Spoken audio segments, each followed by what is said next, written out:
नमस्कार, मैं हूं नगमा और आप देख रहे हैं हम लोग में आज हम चर्चा करेंगे हरियाणा सरकार के उस फैसले पर जिस पर सुप्रीम कोर्ट ने भी मुहर लगा दी है, जिसमें जनरल कैटेगरी के लिए 10वीं पास, दलित के लिए 5वीं और महिलाओं के लिए 8वीं पास होना जरूरी है। इसके खिलाफ मामला कोर्ट में भी गया, दलीलें दी गई।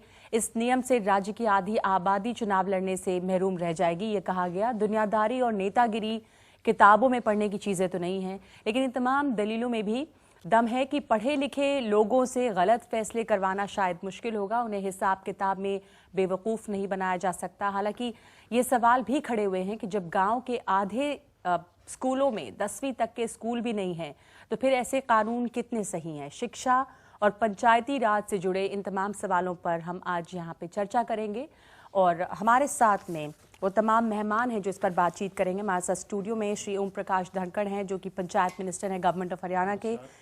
Doctor Yogendra Yadav, leader Swaraj Abhiyan. हमारे साथ मिस कीर्ति सिंह हैं, जो कि सीनियर एडवोकेट हैं और जो पेटिशनर्स की तरफ से अपील कर रही थी। हमारे साथ जगमती सांगवान हैं, नेशनल वाइस प्रेसिडेंट ऑफ आइडवा। सुनील जगलान हैं, जो कि बीबीपुर पंचायत हरियाणा से सरपंच रहे। हमारे साथ प्रीत सिंह हैं, जो एक पेटिशनर हैं। और जयपुर से हमारे साथ जुड़ रही हैं छवि रजावत, जो कि खुद सरपंच हैं और उन सरपंचों में है जो बहुत ज़्यादा पढ़ी लिखी हैं और तमाम चीज़ों को छोड़ के वो गांव में सरपंच होने के लिए गई। मैं आपके से शुरू करना चाहती हूँ प्रकाश धनखड़ कि ये जो फैसला है उसमें कहा जा रहा है कि ये ऐसा फैसला है जिसे 68% शेड्यूल कास्ट औरतें, 41% शेड्यूल कास्ट मर्द और 50% से ज़्यादा औरतें हरियाणा में पंचायत के चुनाव नहीं लड़ेंगी। तो इस तरह के फैसले से अब तो कोर्ट ने मुहर लगा दी है, लेकिन फिर भी बहस और चर्चा जरूरी है। किस तरह के फैसले से किसको फायदा होगा? देखिए, सबसे पहली बात मैं कहूँगा कि हमने लोकतांत्रिक प्रणाली का सुधारों के लिए उपयोग किया है। दूसरी बात मैं कहूँगा कि इस बात की ज़रूरत हमने महसूस की कि 29 तरह के काम पंचायतों को बताए गए हैं और जिनको शिक्षित पंचायतें ही संपन्न करा सकती हैं। आजकल देश एक अलग लेवल की लिटरेसी के लेवल पे जा रहा है, जिसको ई लिटरेसी कहिए, कंप्यूटर लिटरेसी कहिए। अब हम गांव में जाते हैं तो गांव का आदमी कहता है कि मेरा ये फार्म जो है अपलोड नहीं हुआ पेंशन का, इसलिए पेंशन नहीं मिल रही है। अब वहाँ भी अपलोड और डाउनलोड की भाषा आ गई है। पंचायतें मिनी सरकार होती हैं। कई बार तर्क आता है कि विधायक सांसद भी होने चाहिए। मैं इस बात के उसमें नहीं हूँ कि नहीं होने चाहिए, लेकिन मैं ये कह रहा हूँ कि विधायक सांसदों को आर्थिक काम नहीं करने पड़ते, चेक साइन नहीं करने पड़ते। मंत्री होने के बाद भी मैं चेक साइन नहीं करता हूँ, मेरे पास बहुत बड़ा डिपार्टमेंट है काम करने के लिए। आप ये कह रहे हैं कि जो मंत्री हैं वो भले 8वीं फेल हों, वो चल सकते हैं, पर जो सरपंच है या पंच है वो नहीं। कि वो काम विधायक को नहीं करना पड़ता, वो काम सांसद को नहीं करना पड़ता। चेक सिग्नेचर करने का काम, अकाउंट मेंटेन करने का काम सरपंच को करना पड़ता। ठीक है योगेंद्र यादव जी, अगर सांसद या मंत्री कम पढ़े लिखे हो तो चलेगा, पर सरपंचों को ज्यादा काम है। इसका मतलब सरपंच ज्यादा काम करते हैं, पंच ज्यादा काम करते हैं, उनको पढ़े लिखे होने की जरूरत है। भाई आप पे बड़ा अन्याय कर रही हैं हरियाणा सरकार के साथ और सुप्रीम कोर्ट के साथ ये प्रोग्राम करके। हमारे देश के सुप्रीम कोर्ट ने कई बड़े महान फैसले दिए हैं जिसे दुनिया याद करती है और हम पूरी दुनिया के सामने गर्व से कहते हैं। बीच बीच में हमारे जज साहबान कुछ ऐसा भी फैसला दे देते हैं। ऐसे फैसलों को ढक के रखें, ज़्यादा अच्छा है। क्यों आप इतना उजागर कर रही हैं? हमारी हरियाणा सरकार भी कभी कभी अच्छे काम कर लेती है। इसका प्रचार किया कीजिए, बेचारों के ऊटपटांग चीज़ों का क्यों प्रचार कर रहे हैं? गंभीर बात यह है कि इस देश में संविधान सभा में इस पर चर्चा हुई थी कि क्या इलेक्टेड रिप्रेजेंटेटिव्स के लिए एजुकेशनल क्वालिफिकेशन होने चाहिए या नहीं। ये बुनियादी लोकतंत्र का सिद्धांत है कि आप ऐसी क्वालिफिकेशन नहीं दे सकते। मैं हैरान हूं, स्तब्ध हूं, दुखी हूं कि सुप्रीम कोर्ट ने इस पे मोहर लगा दी। बहस इस पे ना करें कि शिक्षा अच्छी चीज है या नहीं, सारी दुनिया मानती है कि अच्छी चीज है। बहस इस पे ना करें कि घर में टॉयलेट होना चाहिए कि नहीं, बहस इस पे करें कि क्या इसे अनिवार्य बनाना चाहिए। तो अनिवार्य बनाना चाहिए या नहीं, इस पर हम बहस करेंगे। लेकिन ये कि अगर आपको सिर्फ उसको इंसेंटिव के तौर पे दें कि अगर आपके घर में टॉयलेट हो तो अच्छी बात है, शिक्षित हो तो अच्छी बात है, तो वैसे में क्या लोग मतलब अगर आप उसको सिर्फ एक कंपल्शन ना करें तो फिर लोग क्या इसको आगे आएंगे? फिर जो वो चेंज देखना चाह रहे हैं वो हो पाएगा, वो बदलाव ज्यादा से ज्यादा लोग उसको करेंगे। 50 और चीजों में इंसेंटिव दीजिए। कहिए आप टॉयलेट बनवाने के लिए आप सब्सिडी देते ही हैं, वो दीजिए। आप शिक्षित होने के लिए कोई कोई गांव में एक व्यक्ति आपको मिलता है जो कहता है मैं शिक्षित होना नहीं चाहता? अरे भाई, मजबूरी में लोग शिक्षा से वंचित रह जाते हैं। एक तो बेचारा शिकार हुआ इस व्यवस्था का, दूसरा आप उसके ऊपर जुर्माना हर्जाना और दे रहे हो। और अगर आपको बनानी है शर्तें, वैसे तो मैं शर्तों के खिलाफ हूं, शर्तें बनानी है तो गांव में पूछिए, जो दारूबाज हैं उनको रोकिए। गांव की सारी औरतें खड़े होकर इस प्रोग्राम में समर्थन करेंगी आपका? हिम्मत है किसी सरकार की ये कहने की कि जो दारू और नशे से गांव की जिंदगी तबाह कर देते हैं लोग, उनको न लड़ने दिया जाए? क्या हिम्मत है किसी सरकार की ये कहने की कि ये नेता लोग जो लिखित वायदे करके आते हैं, धनखड़ साहब ने लिखित वायदा किया था कि इनकी सरकार आते ही स्वामीनाथन कमीशन को लागू करवाएगी, इनकी सरकार ने विधानसभा चुनाव और लोकसभा चुनाव दोनों में लिखित वायदा किया था, मुकर गए हैं। इन पे शर्तें बनाइए ना, इन चीजों पे शर्तें बनाइए, फिजूल की शर्तें क्यों लगा रहे हैं? धनखड़ साहब इसका जवाब जरूर देंगे, पर पहले तमाम पैनलिस्ट से आपके जो विचार हैं इस पर। जगमती सागवान, किस बात के खिलाफ है आप हाईकोर्ट के इस फैसले के? आपको ये इस पर आपत्ति किस बात पे लगती है? देखिए, हम एक विकासशील देश हैं, विकसित देश नहीं है। हमने शिक्षा को लेकर, जन सुविधाओं को लेकर, स्वास्थ्य को लेकर जो भी टारगेट्स रखे हैं अपनी पंचवर्षीय योजनाओं में, उनको सरकारें पूरा नहीं कर पाई। ये एक हकीकत है। और फिर सरकार की विफलताओं और असफलताओं की सजा अगर आप भोले भाले नागरिकों को देना चाहें, अपनी विफलता के डंडे से अगर भोले भाले नागरिकों को पीटना चाहें, तो लोकतंत्र में इसकी इजाजत नहीं दी जा सकती। मक्कारी देखिए सरकार की कि तमाम तरह के झूठे मूठे आंकड़े देके और माननीय सुप्रीम कोर्ट को भी मिसलीड करने की कोशिशें की गई हैं। 2011 की जनगणना का उन्होंने कहा कि उसके आधार पे उन्होंने कहा है कि केवल मतलब 43% लोग जो हैं वो वंचित होंगे चुनाव लड़ने से, जबकि कोई भी यहाँ पे विद्यार्थी भी हैं, सब गणमान्य लोग भी हैं, सब अपना आंकड़ा निकाल के देखे। 2011 की जनगणना सबके सामने है कि 67% लोग जो हैं वो एक्सक्लूड होंगे चुनाव, पंचायत का चुनाव लड़ने से।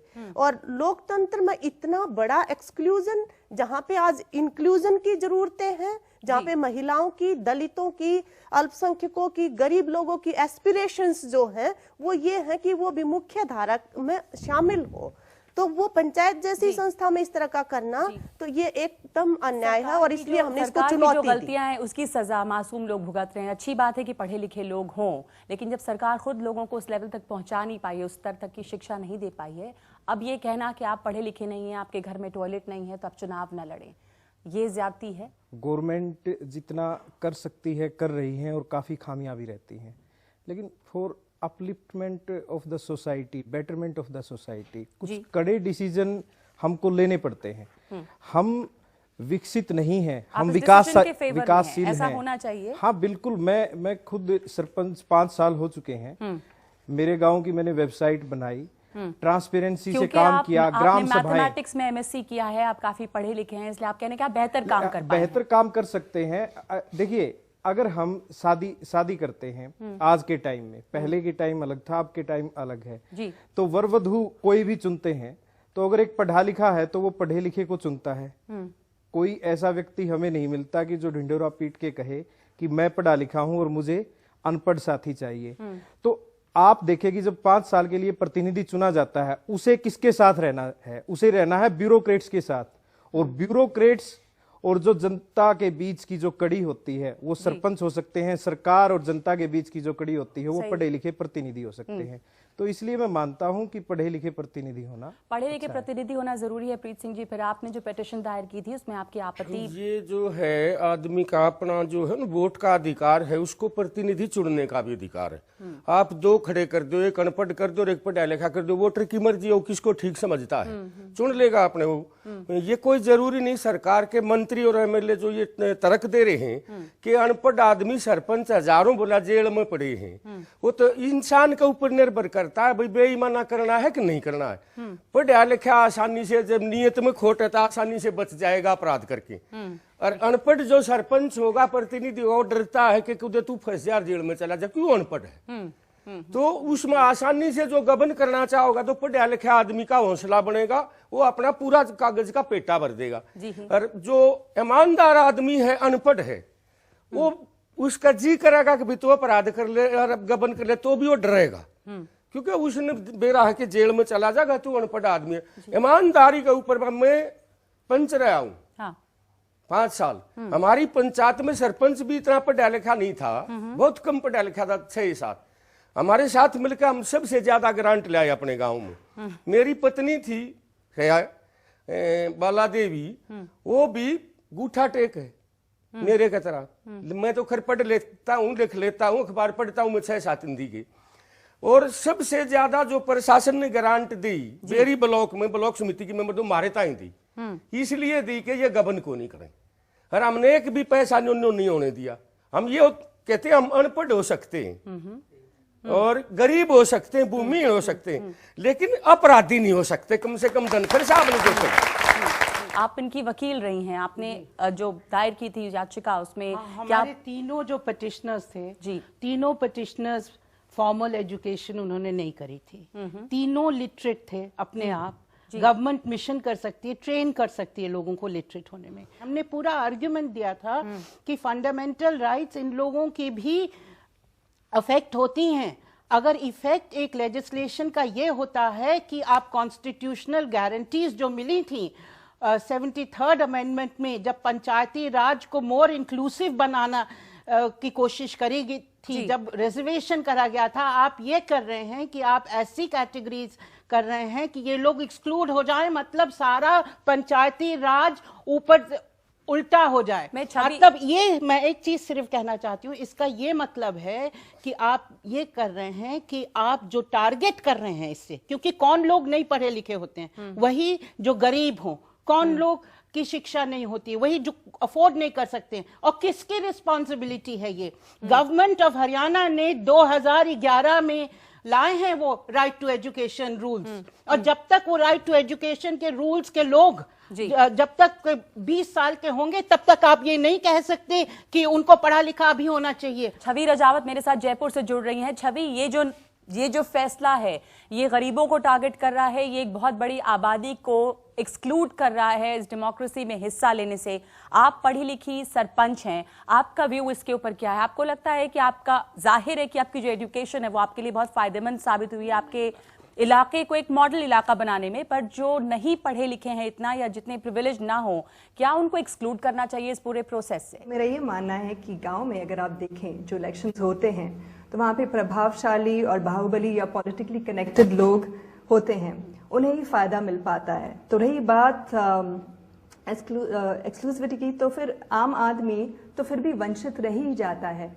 तो कहाँ इंक्लूसिव सही मायने में होता है? और जो एजुकेशन की बात हो रही है, हम सब जानते हैं कि अपने देश में जो युवा पीढ़ी का रेशो है वो कई तादाद में बड़ा है। मेरे यहाँ जो पिछले टेन्योर में हम सिर्फ 2 पढ़े लिखे थे पंचायत में, और इस बार हम सब पढ़े लिखे हैं, और मुझे वो फर्क दिख रहा है कि लगता है कि हाँ, इस बार वाकई में टीम है। जो मोबिलाइजेशन की जरूरत है, जो विजन की जरूरत है, जो समझने की जरूरत है, वो इस बार कई परसेंटेज हायर है। और रही मेरी बात, अगर आप लोग मुझे या जैसे सुनील जी को आप लेके आए हैं, तो हमारी बात होती है इसलिए नहीं कि क्योंकि हम भी गांव के ही हैं। मैं गांव की लड़की हूँ, बाहर मैं पढ़ी हूँ, परंतु वापस गांव में काम कर रही हूँ। इसमें कोई मुझे लगता नहीं पर्सनली कि मैंने कोई बड़ा काम किया है, परंतु जो मुझे या मेरे एक्शन को जो लोगों ने सराहा है वो मेरी वजह से नहीं, वो मेरी एजुकेशन की वजह से सराहा है। क्या हरियाणा का रोहतक जिला सबसे मोस्ट लिटरेट जिला है, और उसी में जब ये नामांकन किए गए हैं इस नए कानून के हिसाब से,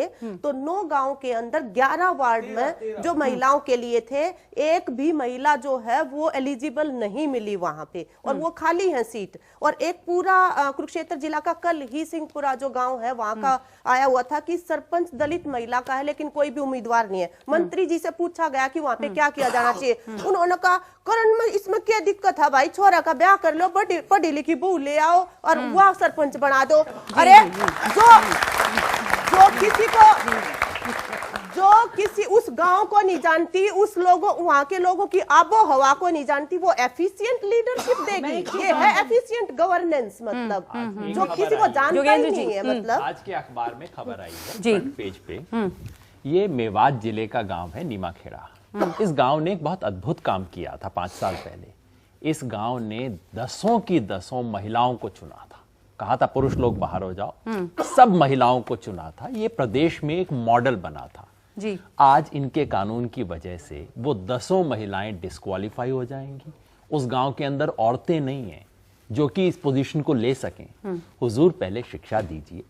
अपराधी वो नहीं है जिन्होंने शिक्षा नहीं ली, अपराधी वो हैं जिन्होंने शिक्षा दी नहीं है। उन अपराधियों को पहले ठीक कीजिए। देखिए, हमारे सुनील भाई ने दरअसल न चाहते हुए भी उस तर्क का जवाब दे दिया था। इन्होंने कहा था कि कोई ढिंढोरा पीट के कहता है क्या कि मैं अनपढ़ से शादी करूंगा? नहीं करता ना, लोग चाहते हैं। अब इसका मतलब हम कानून बना दें कि कोई अनपढ़ है तो शादी ना कर सकेगा? ऐसी बेवकूफी तो नहीं करेंगे ना, नहीं करेंगे। तो लोग, सच बात यह है कि गांव में लोग चाहते हैं पढ़े लिखे लोग, लोग सरपंच में, पंच में लोग खुद चाहते हैं, लेकिन इसको अनिवार्य बना देना, इसको कानून बना देना, ये तो बिल्कुल न्यूनतम मौलिक अधिकारों का और हमारे संविधान की भावना का हनन है। कोर्ट ने भले ही कह दिया हो कि कानूनी रूप से आप कर सकते हैं, लेकिन लोकतंत्र की एक मर्यादा भी तो होती है। कानूनी रूप से आप इतने लोगों को नहीं एक्सक्लूड कर सकते। ये हमारी राइट ऑफ इक्वालिटी है, उसको वायलेट करती है। राजस्थान में सेक्रेटेरिएट है, हरियाणा में लोग होते हैं जो एक सेक्रेटरी होता है हर पंचायत का, वो सेक्रेटरी सारे रिकॉर्ड्स रखता है, वो साइन करता है, वो बताता है। ये जरूरी नहीं है सारे पंचायत मेंबर्स अनएजुकेटेड हो। अभी समस्या है कि जहां रिजर्व्ड है औरतों के लिए या दलितों के लिए सीट, वहां पे आपके कैंडिडेट नहीं मिल रहे हैं, तो चुनाव कैसे कराएंगे? चुनाव आयोग ने जो हमको जानकारी दी, पहले चरण का जो नामांकन हुआ सभी स्थानों पर उनको कैंडिडेट मिले थे। अभी दो बार का नामांकन और होना है। सभी स्थानों पर मुझे ऐसा लगता है कि कैंडिडेट मिलेंगे, क्योंकि हमने इसको पिरामिड के फेस से बनाया है। हमने एससी महिला के लिए केवल 5वीं पास रखा है, हमने एससी पुरुष और महिला के लिए केवल 8वीं, केवल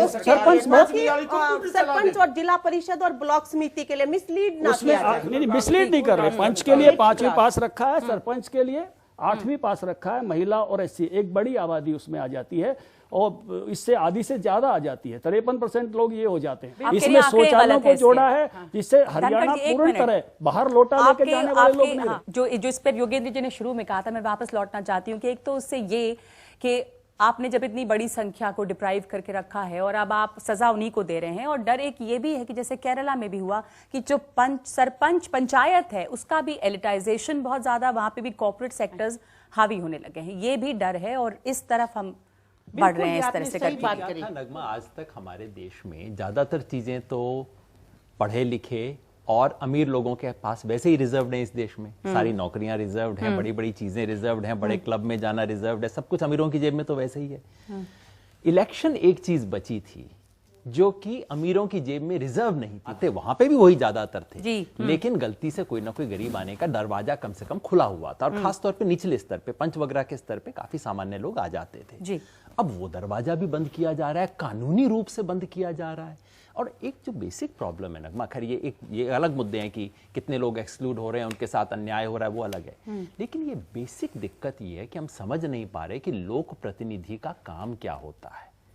क्रिकेटर है, क्रिकेटर को बड़े कॉम्प्लिकेटेड कॉन्ट्रैक्ट साइन करने पड़ते हैं, बड़े बड़े लोगों से मिलना पड़ता है, लेकिन कभी आप नहीं कहते कि सचिन तेंदुलकर ने 12वीं कक्षा पास नहीं की है, हम उसे इंडिया की क्रिकेट टीम में नहीं होने देंगे। जैसे ही मैं कहूंगा, आप कहेंगे भैया दिमाग खराब हुआ है, आप पूछेंगे भाई उसका काम दूसरा है। लोक प्रतिनिधि का काम है जनता का दुख दर्द समझना, उसको आवाज देना, उसके लिए बुलंद आवाज उठाना और ये कहना कि भाई इसकी प्रायोरिटी होनी चाहिए।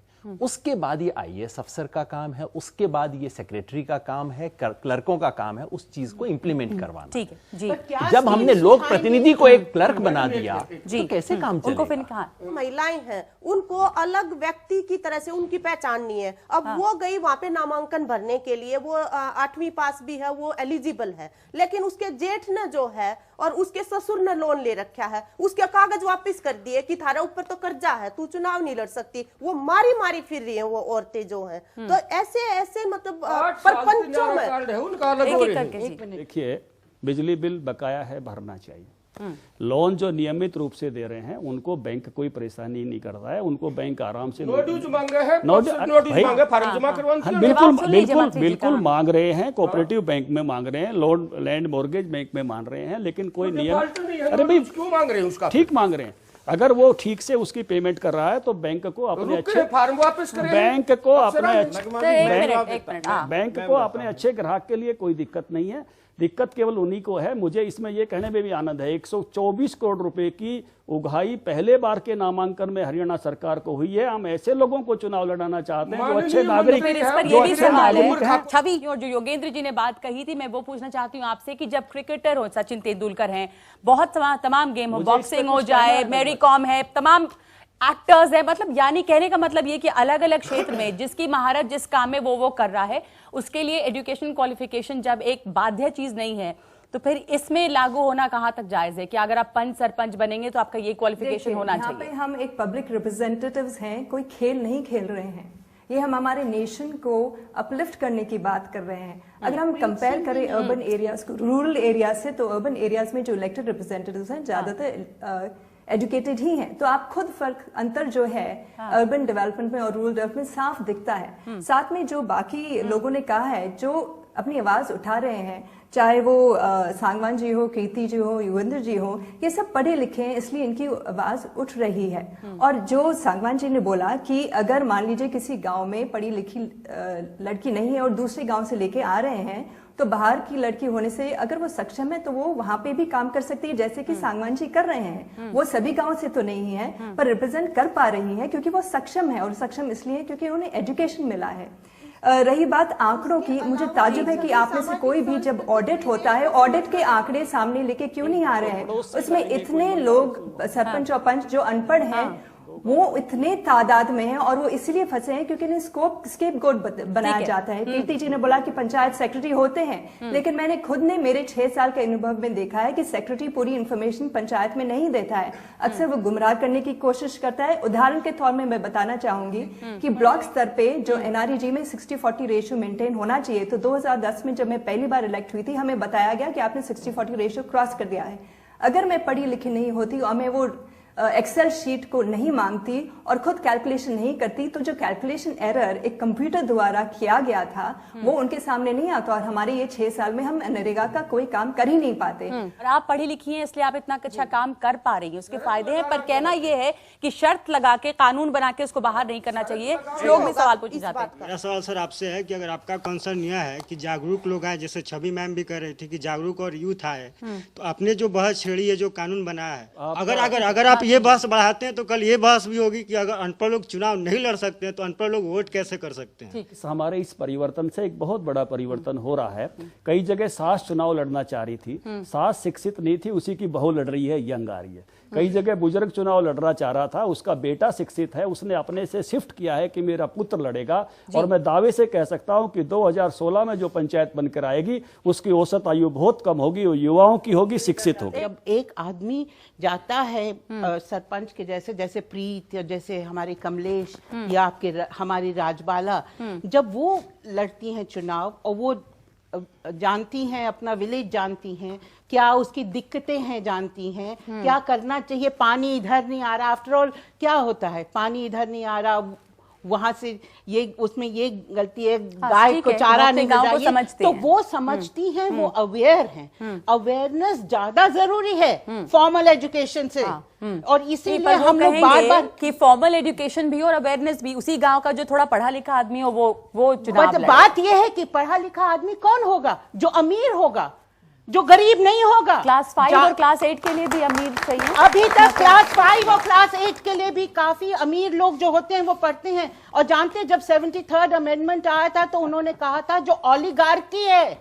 रिच लोगों की, एलिट्स की, वो खत्म करने के लिए 73rd हम अमेंडमेंट ला रहे हैं। ये तो कहना शायद सही नहीं होगा कि 5वीं पास लोग अमीर होते हैं या 8वीं पास अमीर होते हैं, लेकिन जो लोग 5वीं पास नहीं होते वो अक्सर गरीब होते हैं। हाँ, सही बात सिर्फ इतनी बात आप कह सकते हैं। और ये जो जनरल बात चल रही है उसमें एक चीज और ध्यान करें, हम 5वीं 8वीं 10वीं को पता नहीं क्या क्या गुण दे रहे हैं। बार बार सर्वेक्षण दिखा रहे हैं, हरियाणा के भी और बाकी देश के भी, कि आपका 5वीं क्लास में पढ़ने वाला बच्चा एक पैराग्राफ हिंदी का नहीं पढ़ सकता है। हरियाणा का आंकड़ा है ये। आपकी 10वीं क्लास का बच्चा, मैं तो डील करता हूं सर, आप भी डील करते होंगे, वो एक पन्ना हिंदी की अर्जी नहीं लिख सकता है। कौन कौन से गुण हम खुदा के दे रहे हैं उन सब लोगों को। हम एक सुधार की तरफ बढ़े हैं, बाकी सब सुधारों के करने की जरूरत है। शिक्षा अच्छी हो इसकी भी आवश्यकता है, सब पढ़े इसकी भी आवश्यकता है, कंप्यूटर लिटरेसी हो इसकी भी आवश्यकता है।